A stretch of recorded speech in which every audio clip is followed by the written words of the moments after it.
Hello, Amanda here with the Workforce Centers of South Central Kansas. I'm the resource coordinator, teach the workshops here at the Workforce Center. And today I'm going to be presenting our Introduction to Word workshop. We will cover how to open the Word program in addition to basic editing, character formatting, paragraph formatting, and managing text flow.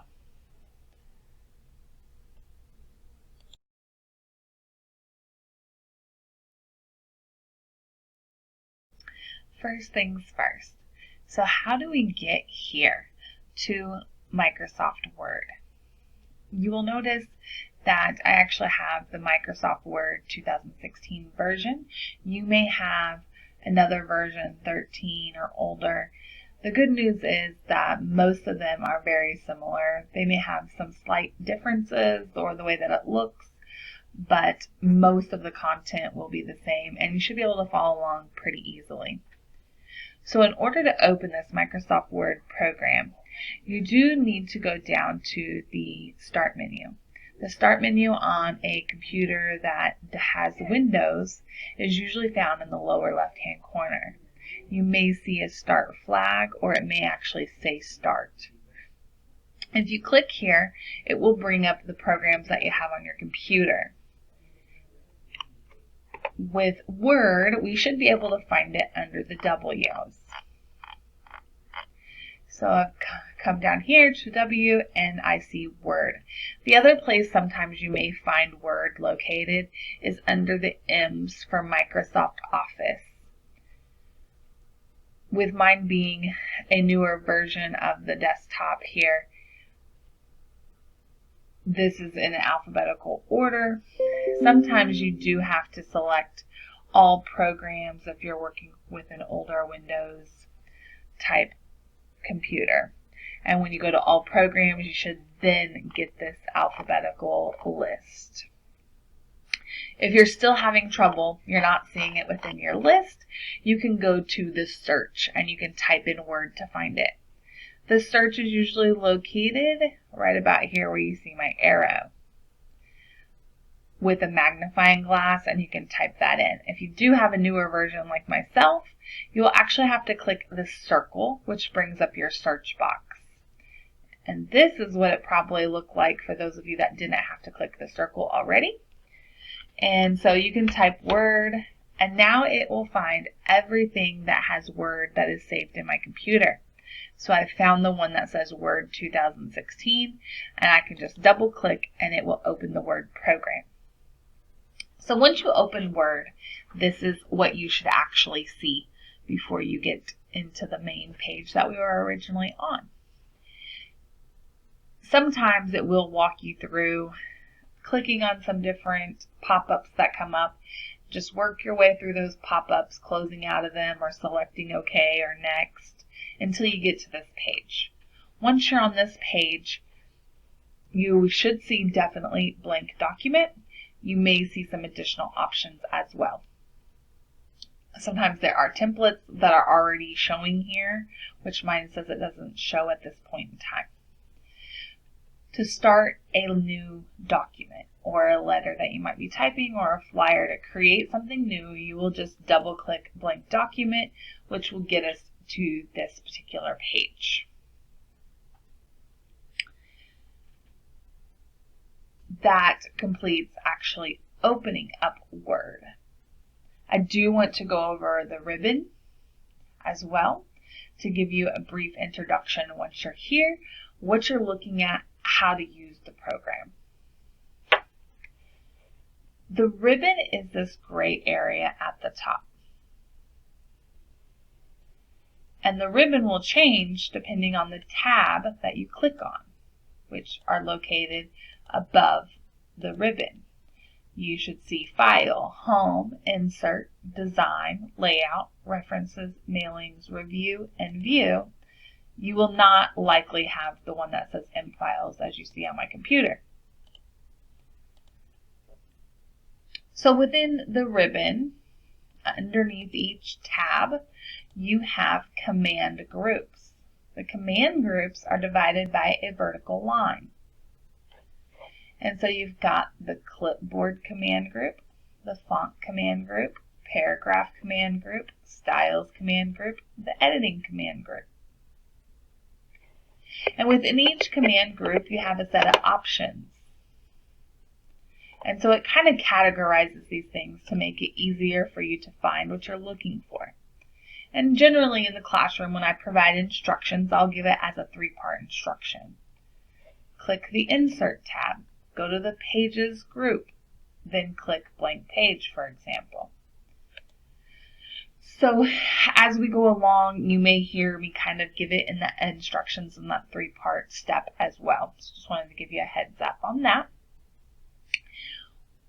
Once you've done watching this video, I would encourage you then to explore your ribbon. Take a look at the different tabs.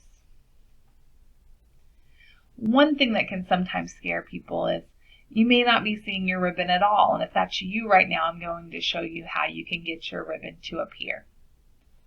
Sometimes the ribbon may not automatically be there, or sometimes you may lose your ribbon and you're not sure what you did. There is this, I don't know if you want to call it a partial arrow pointing up.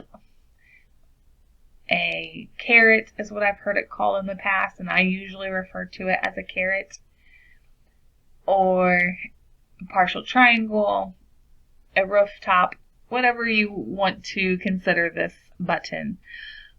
It is what will pull the ribbon up or collapse the ribbon. So this one will collapse the ribbon. And so right now, if you see this particular collapsed ribbon where you just see your tabs, in order to get your ribbon back, you can just click Home. Now, if you don't lock your ribbon in, you will lose your ribbon every time you come down here to type. So again, you would just go back home to get your ribbon, but most people do not want to continue to lose their ribbon. So there is a thumbtack in the same place you found the partial triangle, rooftop, caret. You should now see the thumbtack. And if you click the pin, now it will lock your ribbon in, so you can come down here and type, and your ribbon stays in place.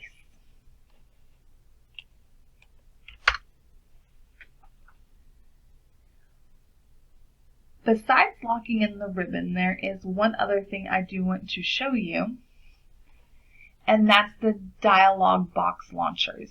And so within each command group, you will have a dialog box launcher, and it's usually a 90-degree angle with an arrow in it. If you click on it, it will bring up a new box which has additional options in it.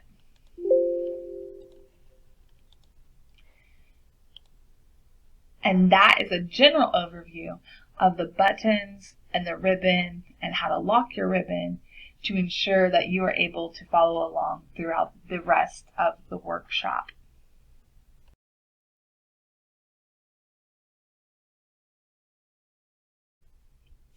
Understanding how to save a document is important so you don't lose the material that you're working on.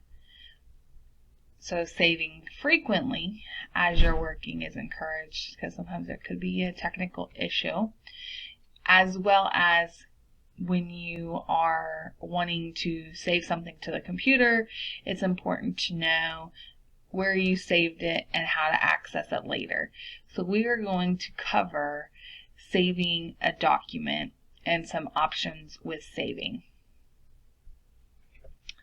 First thing I'll show you is that up here, this blank document, it generates a default name for our document. So it says document 2. Once you begin typing, so I'm going to type a simple sentence here.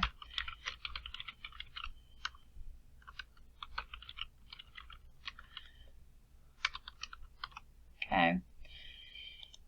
Now if we were to save this, you could either click the floppy disk, which is save. It's going to prompt you really to go to save as, because when you've not saved anything the first time, you need to do a Save As option. And the reason for that is Save As allows you to designate where you want to store your file. It also allows you to rename your file. And so you'll notice here you also have Save or Save As. So Save is if you've already designated where you want it to go and you've already named your file. If you just make a simple change, you've updated a number or changed the font and you just want to save the new changes, that's when you will select Save. So as saving for the first time, you want to do Save As. Since this document's never been saved before and I click the floppy disk, it automatically defaults to a Save As. In this case, I'm going to hit this little back button. This is handy too because sometimes people get here and they realize they didn't mean to come to this page and they want to get back to their document. You just click the little back arrow. Most of the time though, I don't actually end up clicking this floppy disk. I actually go to File, which will get us to the same place, and then go Save As. So when you click Save As, now it's time for you to designate where you want it to store to. Typically for beginners especially, and even for myself, I tend to save to my desktop a lot because then I know exactly where to find it. I haven't forgotten where I saved it to.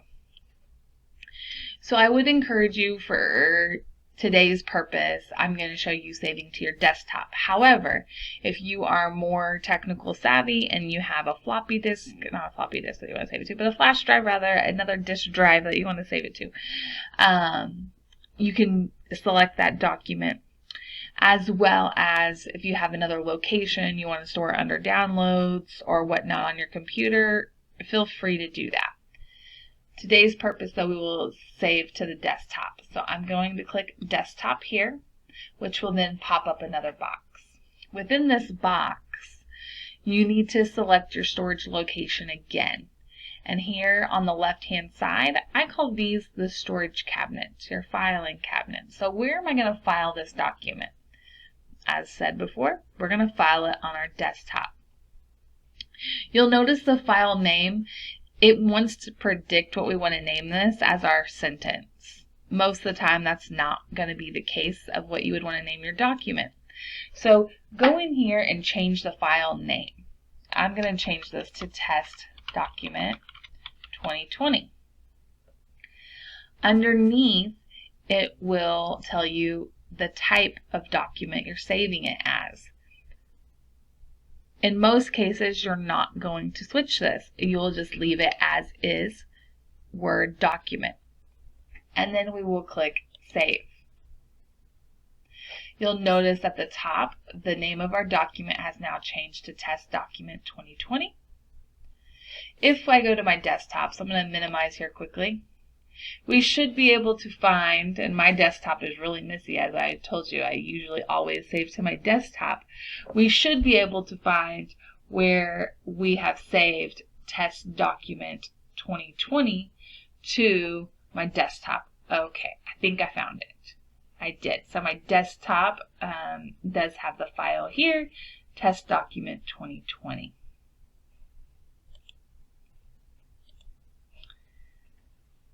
So now if I make a simple change, so I change the font, let's say, and I want to resave this, I should just be able to hit the floppy disk and hit save.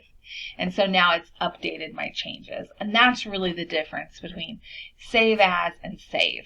So Save As is going to make you decide where to store it and what you're going to name it. The little floppy disk here, since we've already saved our document, will now save the new changes. Whether I change a color, this is going to be just a simple save. You don't have to run through all of those steps again.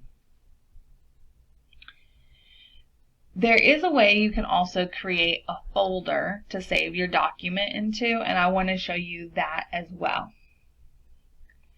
So if you go File, Save As, Desktop, and click Desktop again as our storage cabinet. But let's say we wanted to put this in a file folder that we're going to be creating for our test documents. You would click New Folder, and I can say I want to name this new folder Test Documents. And I want to keep this document name the same. I can click Open, and now you'll see that this folder is empty. Here's the desktop where it's storing to. Here's the folder, Test Documents. And now I can click Save. If I minimize and go to my desktop, now I see my folder, Test Documents. And in this folder, now I have my Test Document 2020 item. And if I click here, now my information that I typed previously shows up. One other thing with saving that I will show you that you can do is to actually change the file type. So I told you before, you'll generally keep it the same. Sometimes though, somebody may have a preference that you change the type. A lot of times that may be the PDF. For your resume though, this is just a preface. You really want to make sure you have two options for your resume, a Word and a PDF if asked to have one in PDF, because if you put it in only PDF, you cannot make any changes very easily. So if your work history changes or your phone number changes, you're definitely going to want to have one in a Word document. So what we'll do is I'll show you how you can change the file type so that you have this document in two different types, a Word type and a PDF. So you can go to File, Save As, Desktop, and Desktop again. We're going to leave the name the same. All we're doing is changing the type. So I know when I was in college, sometimes they would say I want it in the 97-2003 document type. I could click here and it would auto format it to that type. For today's purpose, we're going to change it to PDF. So we'll go PDF and click Save. So now this document has switched into a PDF. And here's the new PDF version. See it here, and it's got the red outline. And this is why you want to make sure you also have it in the Word. Because to create, edit, or sign any PDF forms, to make changes, you have to pay a subscription. Okay? So you don't want to have something only in PDF because you'll never be able to change it without having that subscription. You'll know that it's a PDF. I'm going to go to my desktop again. Here's our Test Document 2020 in PDF. Again, you see the icon with the red here. That says PDF. Okay, so that summarizes saving a document, saving it as a save as, just updating a document and saving it, and changing the document type as you save it, and creating a folder for you to save your documents to.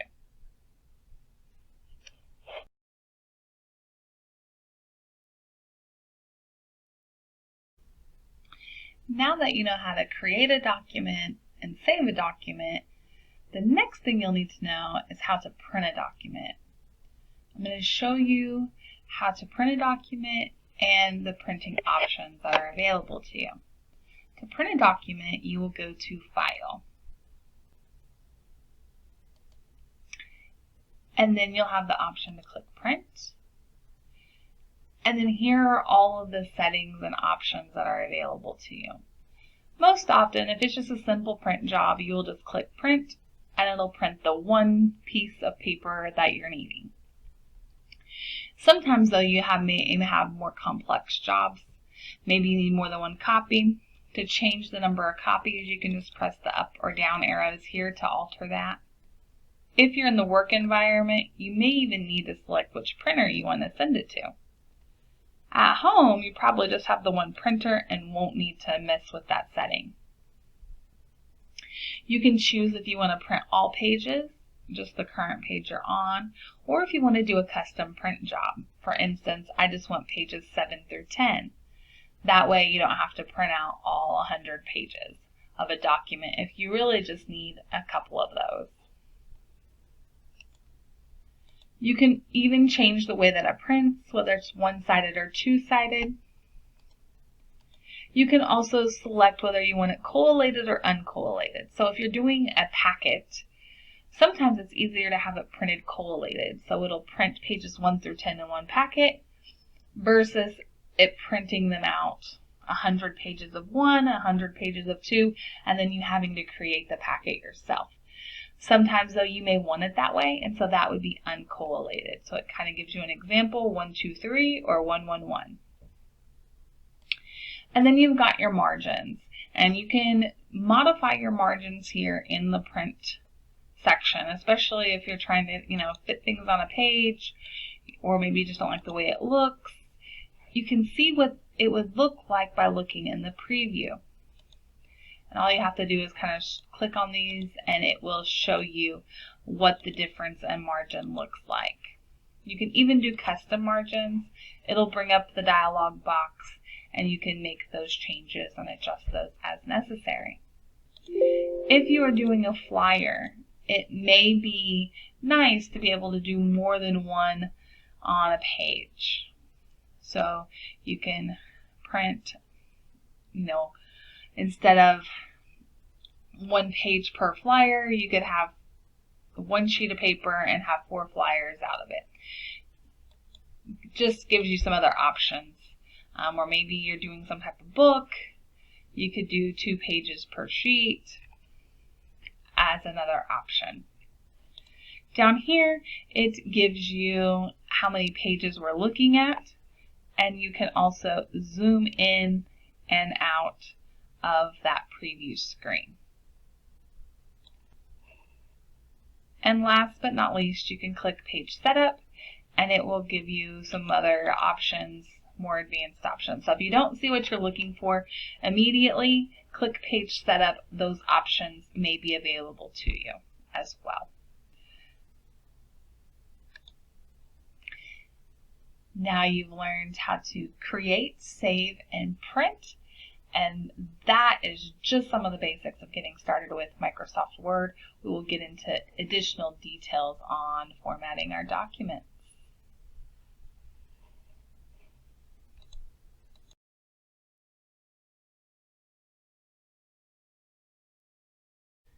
Now that we have covered some basic processes of creating a document, saving it, and printing it, let's dive into the document itself and more of the formatting and editing features that are available.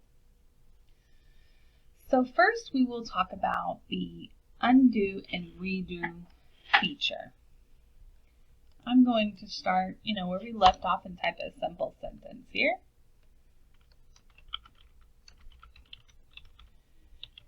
And if I click undo, which is the arrow at the top pointing to the left, it now takes away that whole entire sentence.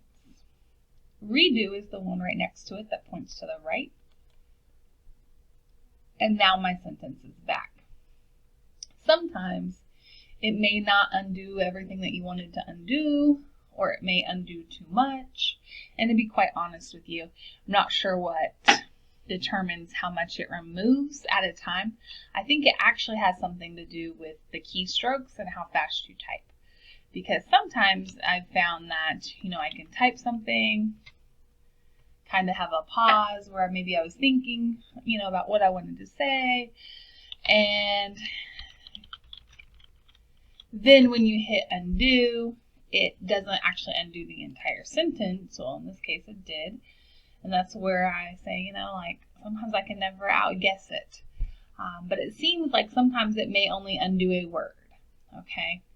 So if it undoes too much, then you can click redo. If it doesn't undo enough, you can hit undo again and again and again. And it will continue to undo until it doesn't have any more steps that it can undo. So now I'm redoing everything again. And that is the undo, redo.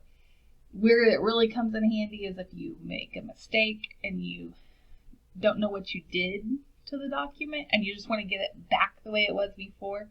That's where I found this undo the most helpful, or the redo. If you accidentally delete something and you didn't mean to delete it, just click redo and it should bring everything back. So for some other editing components and formatting of characters, I want to talk about using this font command group and what's available within it. The first thing that you need to understand, though, is to be able to edit any of these words on the paper, you do have to make sure whatever word you're wanting to change, that it is highlighted. So you take your mouse, you click and drag, and you highlight the word you want to change. So if I wanted the word hot to be in bold, and I wanted it to be in red, that word has to be highlighted in order for that to change. Now I'm going to undo the changes I just made to again show you that example, and now we're back to it just being in regular text and black lettering. Simple line selection. This can sometimes help when you normally would click and drag, what you want to change in terms of the text. Sometimes we drag too far, sometimes we don't drag far enough, we struggle with the mouse, it's not highlighting what we want to drag. So as a shortcut, you can do what's called simple line selection. And essentially, the point of the paper to your words is considered the margin. And if you put your cursor in the margin and you just click once, it will highlight the entire sentence of that line. And now we get a shortcut font box that comes up. So again, we can bold, italicize, change the color of the font. It's just a shortcut that's available for you. If you're wanting to select the entire document, instead of having to click and drag and scroll all the way up, you can just go to the margin and click 3 times, and it should select the entire document. 1, 2, 3. Oops, I clicked 4. 1, 2, 3. There we go. And so now the entire document is highlighted, and then we can go through and we can edit the font here. So the first thing I want to show you is the actual font that you can change. Maybe Georgia, Calibri, Arial. And as you scroll over them, it will show you what that kind of font looks like. So you can determine if it's easy enough to read or if that's the style that you would like. So I'm going to go with, let's go Arial Black. You can then change the size of the font by clicking the down arrow where you see the 11, and it can go all the way up to 72. You can also customize the font by typing in a number. So 13 is not listed here. It goes from 12 to 14. But let's say we want 13. We could type in 13 and hit enter, and it will change to size 13 font. You can also use the big A, little a to change the size of the font. If you click the big A, it'll continue to enlarge until it can't enlarge any longer. As well as the little a will continue to make it smaller and smaller and smaller. Just another little shortcut to help you with increasing or decreasing your font size. I'm going to change something here just so that you can see how this alters the text. So if we want to change the way that our sentences appear, you can click the big A, little a, and you'll have the option of sentence case. So like today is a great day. I capitalize the G and the D, which in a regular sentence normally wouldn't be capitalized. If I choose sentence case, it should undo that for us. So I'm going to click another one first. Let's do lowercase. So it brought everything to lowercase. Now if I do sentence case, now today is a great day. Great day is not capitalized. So it will fix that. We can make it all uppercase. We can also capitalize each word. Or you can do toggle case. So it's another way to change the formatting of your sentences just by a simple click of a button. Most often, though, you're probably going to want it in the sentence case.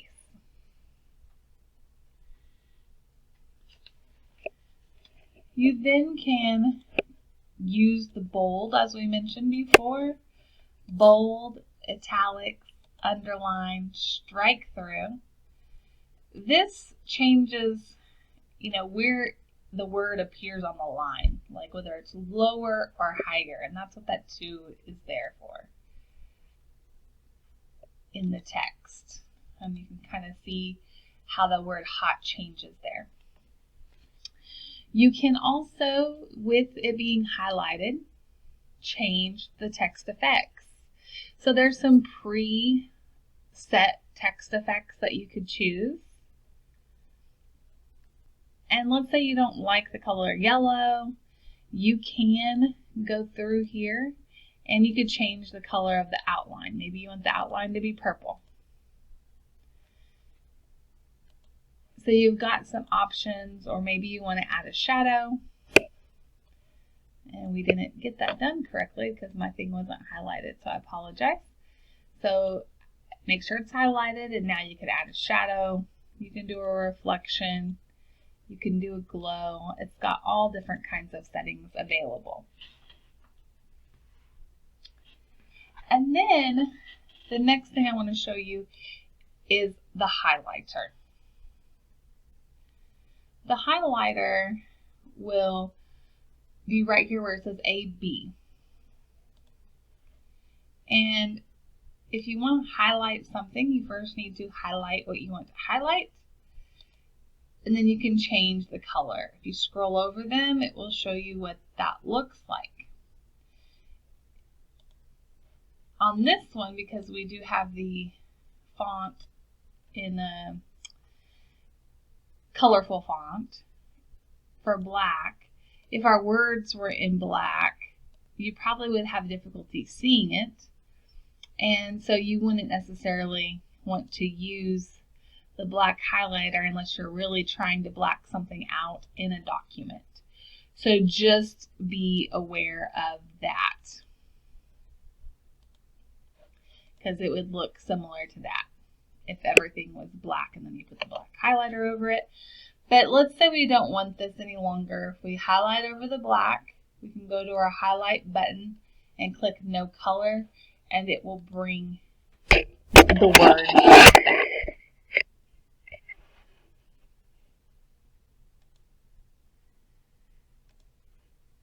You'll also notice when you have the highlighter clicked, you should have your cursor look like a little highlighter. So if you haven't already highlighted the words you want to highlight, you can just turn the highlighter on.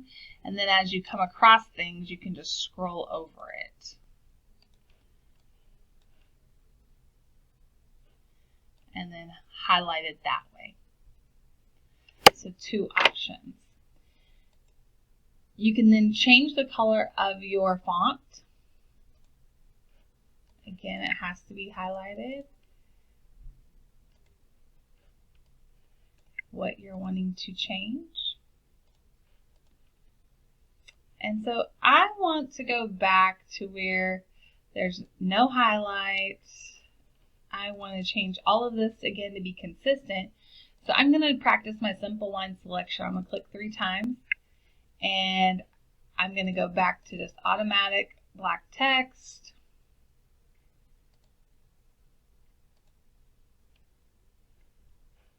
Okay. So now it's a little bit easier to read here. You've also got the dialog launch box, and this will give you more choices as well when it comes to your font. From scaling, spacing, position. You can also click where it says font. You'll have 2 headings here, font or advanced, and you can make those changes as well, and also additional effects. And then once you've set up your font the way you like, you just click OK. So that is just another option to make those changes. So we've gone over the font command group. showing you how to change the style of font, the size of font, as well as the additional effects, bold, italics, underline, highlighting, and changing the colors.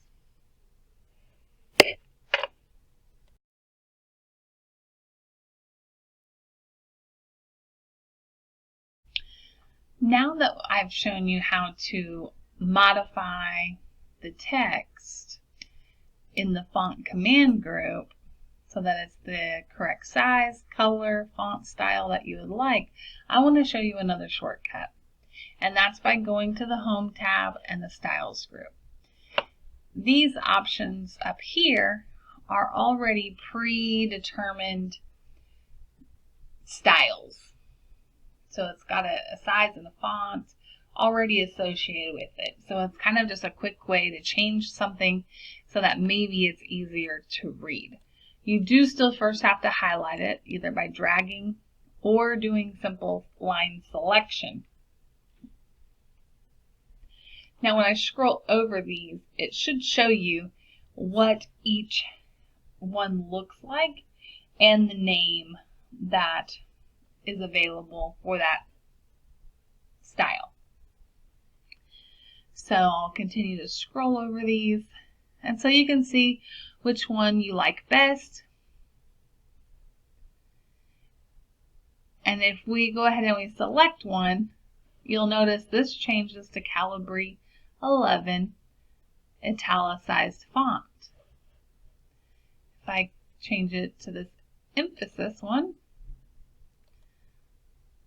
let's see, this one shows that it's bolded. That one's bold and italicized, and it's also centered, for instance. So just depending on what style you're looking for, if you hit the down arrow, there may be some additional ones that are also listed here under the styles. You can also create a style. So if there's something that you like to use a lot, you could create your own style as well. That's how you use the styles menu, just a shortcut of getting you set up with a font and a size and any of the effects that may already be predetermined by a default style heading.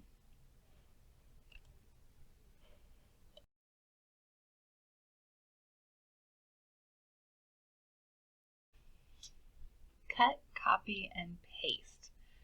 Features that I use a lot, and you probably do too. If you're not using them a lot, you're probably wanting to know how you do that. So I will go over 2 ways to do cut, copy, and paste. I will show you via the ribbon, and actually I might show you 3. I will show you via the keyboard, and I'll show you via the shortcut menu. So we will show you 3 different ways to cut, copy, and paste. To do anything, you still need to select what you're wanting to cut, copy, or paste. So if I wanted to, let's say, move this sentence, I need to highlight it.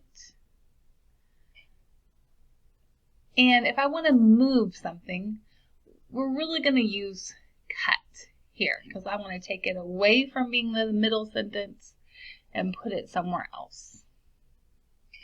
So I'm going to use cut, which is found in the ribbon, Home, Clipboard Group, Cut.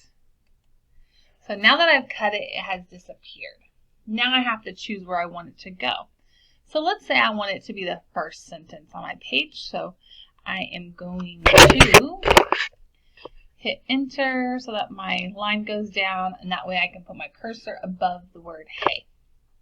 Now that my cursor is there, I can go back to the clipboard group over here, and I can just click paste. You'll notice you could just click on the clipboard rather, or you could click the down arrow. I recommend just going ahead and clicking on the clipboard, and I'll show you why. So now I've clicked on the clipboard, And now my sentence is pasted back onto my document. I'm going to hit the backspace to remove that additional space that was inserted there. If you click the down arrow, it's not that you can't paste it. You just generally get all of these options and sometimes even more options. And sometimes that can be confusing. Now you'll notice as I scroll over these, it kind of shows you what it's going to do as well. You'll see some changes. But most of the time you're just doing a simple paste. I would just click the top of the button versus the down arrow.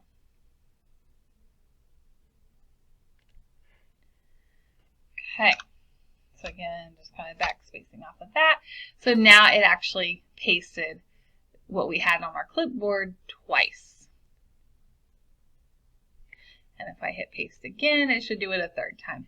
So as long as you've copied it, you can continue, or cut it, as long as it's to your clipboard, you can continue to paste it.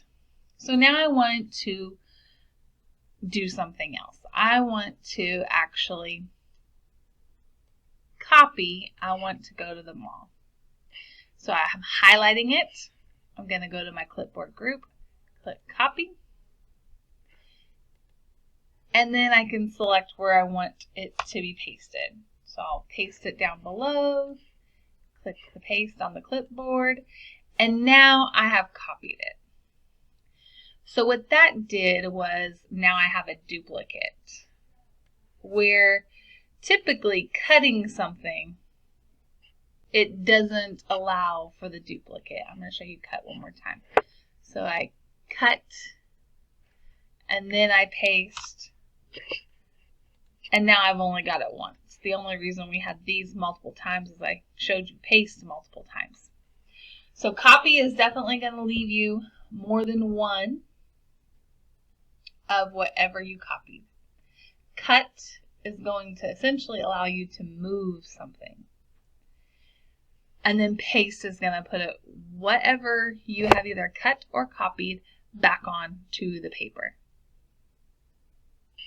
So let's talk about the shortcuts on the keyboard. Control plus C equals copy. Control plus V equals paste. And Control plus X equals cut. So I'm going to show you these things with this information here. So if I do Control C and I come down under Control Cut and I Control V it to paste it, now I've got my duplicate. If I highlight Control X to cut it and I use Control X, now I have cut it. I'm either taking it away and never putting it back on my paper, or I'm taking it away and now I'm going to paste it back under this Control Copy. So that was Control V to paste it again. So Control C copy, Control V paste, Control X cut. If you ever forget, you can actually scroll over these options in the clipboard group and it will tell you the shortcut key for the keyboard. Now the reason the cut and the copy is not available right now, it's grayed out, is because I don't have nothing highlighted or selected.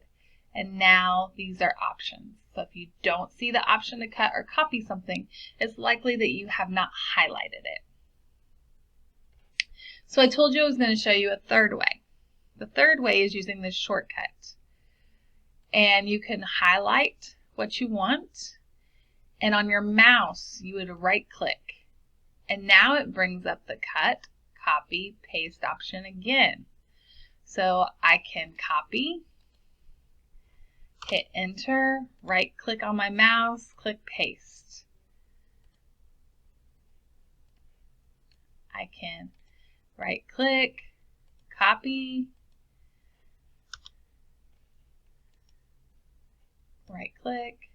paste.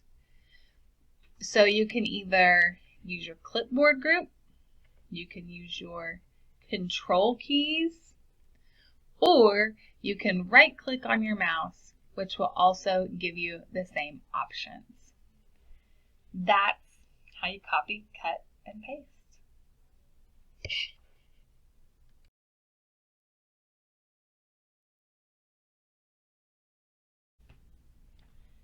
Now let's talk about inserting a cover page and possibly inserting a blank page. When you're in the professional business environment, a cover page adds professionalism. Sometimes you also may need to add a page, either to add a graphic or picture or a table of contents, etc. Once you have compiled some type of project. And so you might need to add a page in the middle of a document. So I will show you how to do that as well.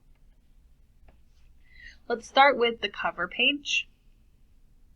So to insert a cover page, you're going to go to the Insert tab, and then you'll go to the one that says Cover Page. You'll click the down arrow, and you'll select which cover page you are interested in. It will have brackets for the things in which you can change. So I'll change this document title to Test Document 2020. You could have a subtitle.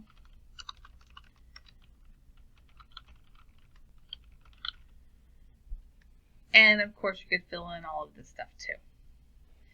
And so if you decided you didn't really like this one, you wanted to explore, see what other ones look like, you should be able to click on those and see what your document would look like. It even, for the most part, carries over what you've entered. And so on this one, we could actually take away the 2020 piece, and we could put our 2020 up here. So you can modify it to fit the need. And that's really pretty simple in terms of adding a cover letter. There's lots of different templates. Just modify the information as how you see fit. To add a blank page in between this cover page and this first page of our document, you do have to put your cursor at the top of the page. Your blank page is going to insert above your cursor. So it will insert in between the cover page and our current document that we have our cursor on when we click Insert Blank Page. So it's also under the Insert tab, under the Pages group, we can click Blank Page. And so let's see, did it insert in the correct place? And it did. There's our blank page.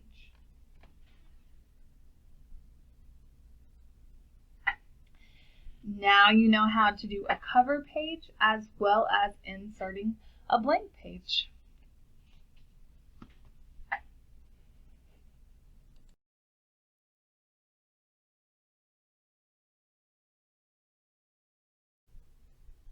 For this exercise, I'm going to show you how to do paragraph formatting and to do line spacing. So I've got just a sample sheet here to be able to more accurately show you what it looks like when you're paragraph formatting or doing spacing between lines.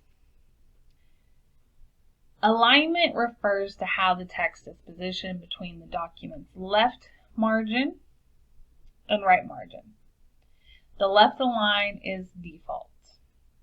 So it's the way the text appears between here and here. When a paragraph is formatted correctly, the reader can easily focus on the content. A horizontal alignment refers to how the text is positioned between the left and the right margin. So what we will do is we will show you some of these differences within paragraphs so that you can actually see the difference.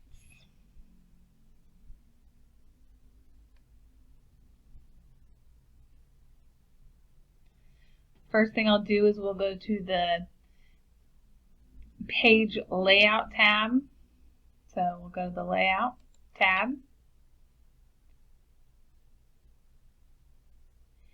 And then we will go to the page setup group, which is here.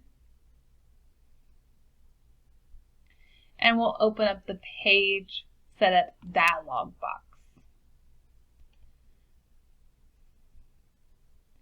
From here, we'll click the Layout tab. And we're going to change the alignment in the dialog box. And we're going to see that there is the option to apply it to the whole document or to just a paragraph. So you can change the alignment to top, center, justified, or bottom. So let's do center and the whole document. Did you notice that change? Now we can still click our undo button if that's not what we wanted to do, and it should bring it back.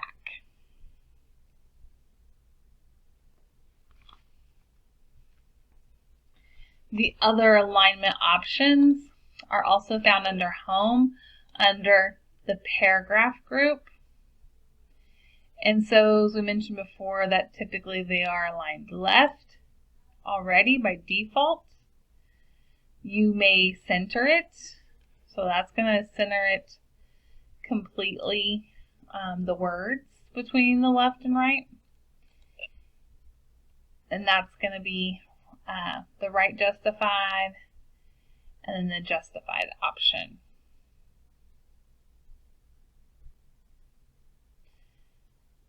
Okay, so again, if you scroll over them, it'll kind of tell you what it does here. Most often though, especially if you're writing a report, you're going to just left align it. For spacing, line spacing is the amount of space between lines of a text in a paragraph. So if we want to change the way that it's spaced, let's take this first paragraph here.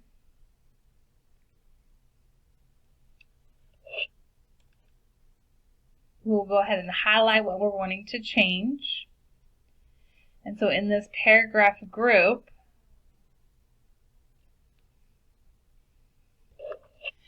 you can actually click the line and spacing button. And depending on your version, sometimes the key can look different.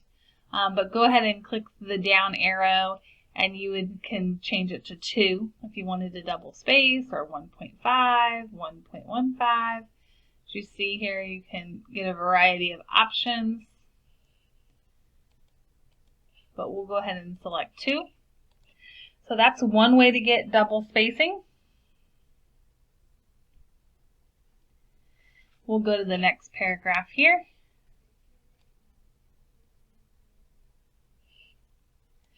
Also, if you go to the dialog box launcher,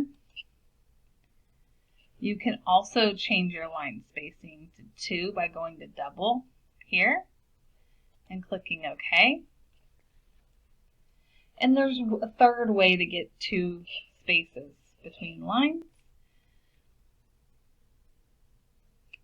So if you place your insertion point at the beginning of the paragraph, you can actually press Control and 2, and that also double spaces.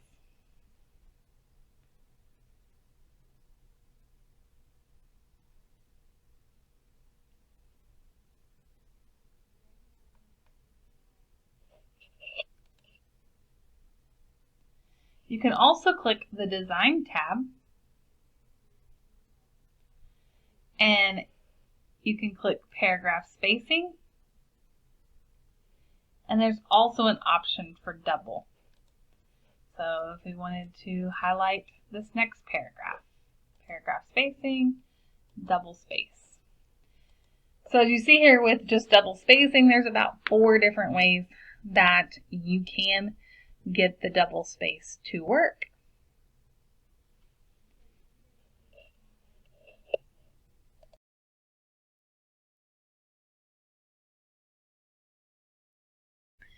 This lesson is going to cover bulleted list. And so I've got several examples I can provide you of bulleted list. And I will show you those here. So the first list we have is a list of favorite foods. If we highlight the favorite foods and we go to the bullet in our ribbon and we select the drop-down menu, we can change this to have just the regular bullet. So the bullets in our ribbon are found under Home, the Paragraph group, and then it's usually just 3 dots you're going to see there. And then you can change the type of bullet you want. So for this one, we are just going to do the simple circle, the traditional bullet. And it was just that easy. Highlighting it, going to the bullet, and now we've got a bulleted list. You can also do special characters. So if we wanted to highlight this list again, I will show you how to add a special character or define a new bullet. So if we go to the drop-down arrow, there is one that says Define New Bullet. And you can click Symbol. And maybe we want it to be this registered symbol. You just click OK, and now we've got that instead. So you can get kind of fancy with some of your bullets here.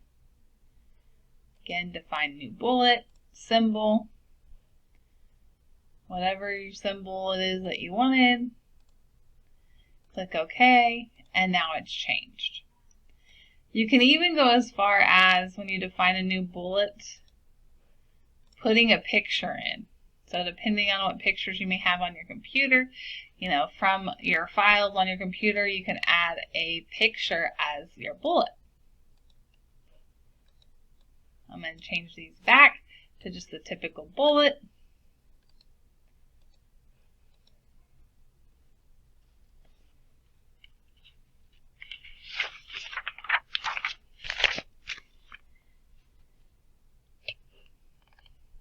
Another option, it's still kind of similar to a bullet, but is a numbered list. So how to make a peanut butter shake. If I wanted to put this in, a step-by-step order, look, we even got our shortcut menu that came up. So I'll show you on the shortcut menu, and I'll show you the long way. On the shortcut menu, it's this 1, 2, 3 numbering. I should just be able to click it, and it automatically puts it in the numbered list. Now we've got steps 1 through 5. You could also come up to the top under the paragraphs group again, and next to where the bullet is the numbered list.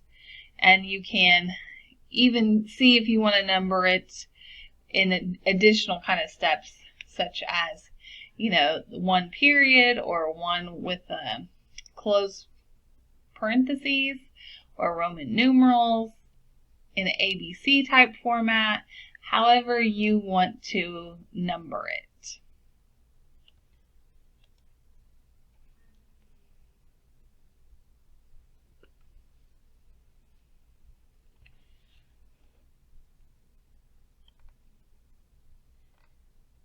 The other type of list is a multi-level list, and this is like when you're creating an outline.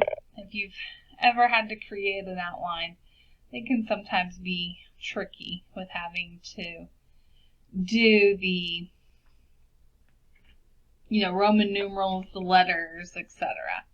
So this is going to have me type up a beginning of an outline and then using the multi-level list to then plug in all of the information to set it up correctly. So it's going to have me type introductions, if I can spell correctly. Introductions, press enter, type announcements.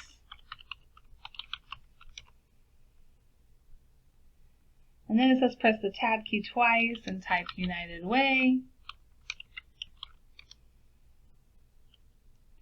and then enter, press the tab key 3 times, and now type fundraising goals.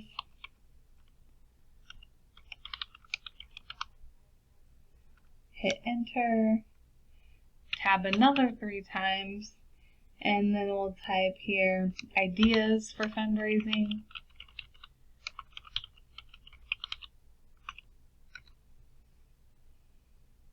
And enter. And then we'll just tap twice and type campaign managers.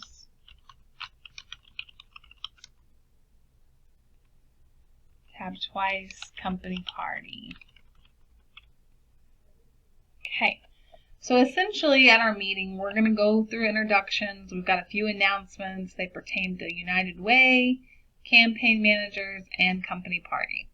With United Way, we're going to talk about fundraising goals and ideas for fundraising. So to put this in the multi-level list, what we will do then is the one next to the bullet and the number is the multi-level list. I should just be able to click this, and it will give me the option then to put it in a 1A format, I format, or we can choose some other type of format for the listing, an article section type format, etc.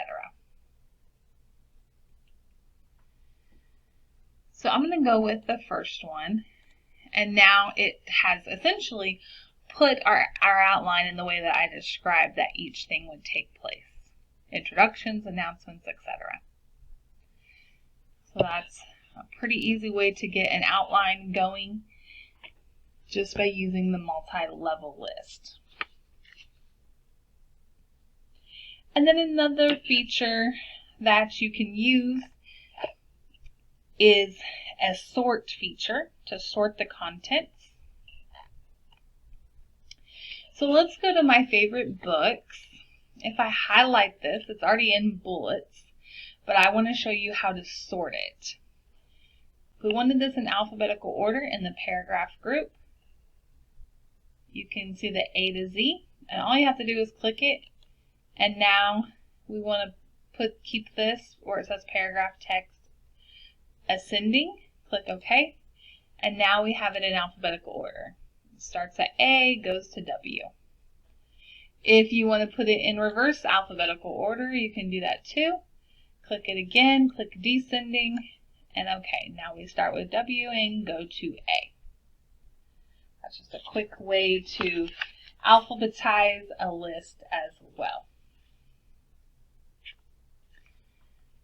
Okay, so I've showed you how to do a traditional bullet, how to change the style of your bullet, how to do a numbering list, and how to do a multi-level list, as well as how to sort in alphabetical order. And all of those things, again, are found in this paragraph group.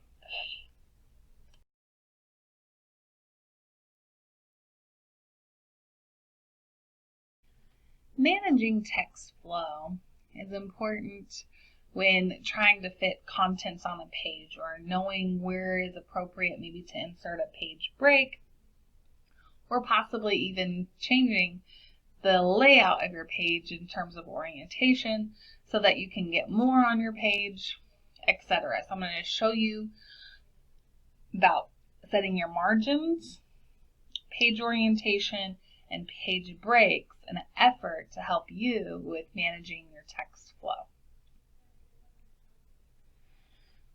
With the margins, we discovered earlier that if you go to File and Print, you have an option where you can change the margins here and kind of see what that preview would look like if we made a really narrow margin.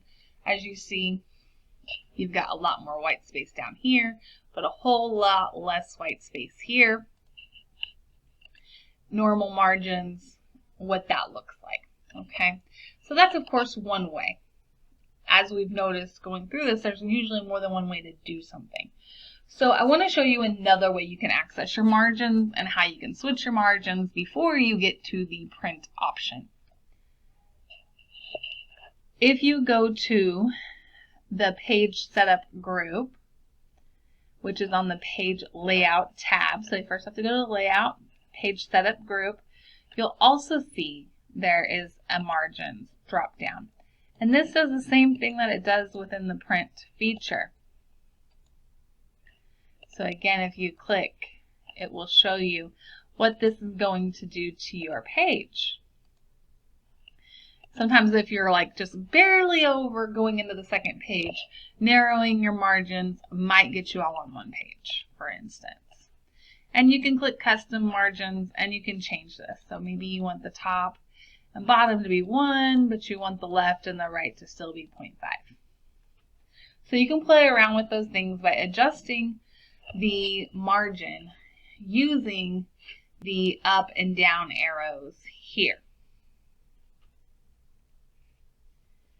For page orientation, as you see, right here is another option where we could change it to that landscape view if we wanted to. Get a whole lot more in terms of the words in that layout view. And then the portrait will bring it down on the page a lot more.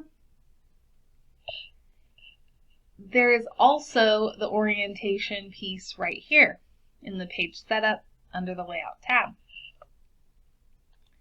And so you can just easily click which version you want to see which way looks better for you. So as a refresher, also on the file print, you have the option to change the page orientation. So that is still there as well. The other way that you may need to manage text flow is determining, where there might be a page break.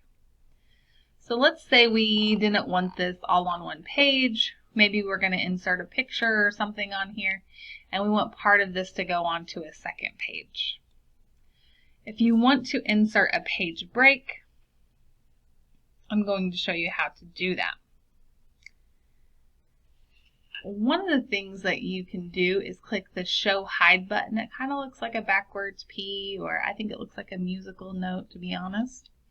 But if you click the Show Hide button, it's going to show you every space is by a dot.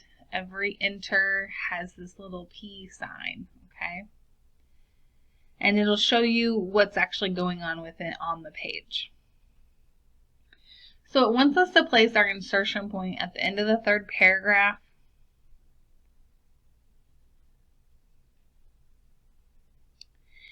And then what we can do is we can hit Page Break, which is also on the Layout tab, Page Setup, where it says Breaks. And we could click Page.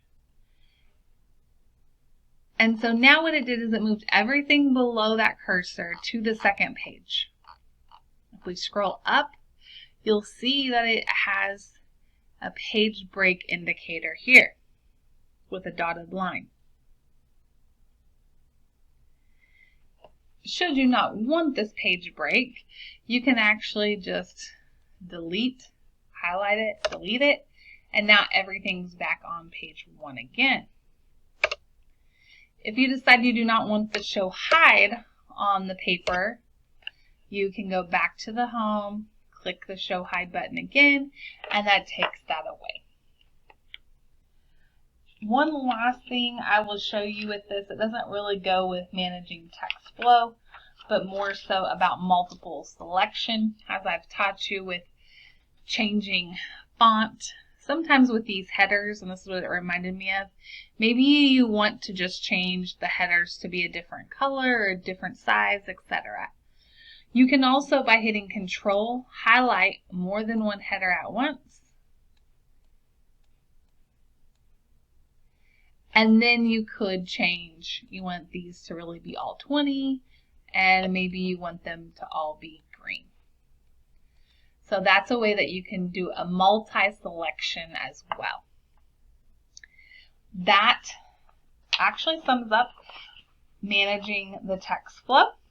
Now that you've completed the Introduction to Word workshop, I would encourage you to practice the lessons that you've learned.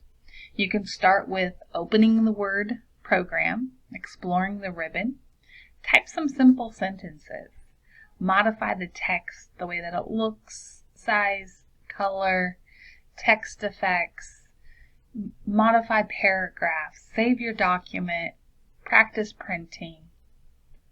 Really do some exploration so that you can see if you have mastered the concepts or if you still have questions. And if you still have questions, you can actually go back and replay that portion of the video that you may still need some additional practice.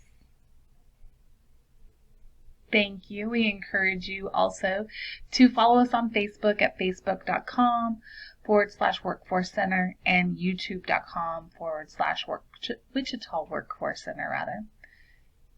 We will continue to post additional videos and workshops to help you in your job search.